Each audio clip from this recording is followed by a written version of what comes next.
Is Facebook's keyboard splitting unknowingly? Here's how to force full keyboard properly. Is this happening in comments or messenger? Let me know in the comments below. First, pinch zoom out on the text box. This often tricks the keyboard back to normal.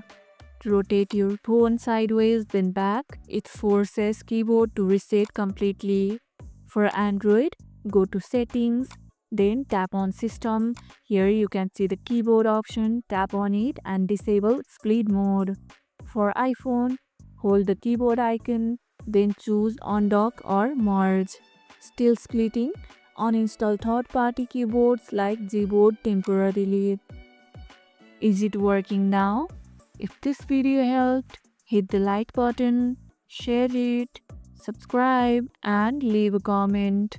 Thanks for watching and I'll see you in the next one.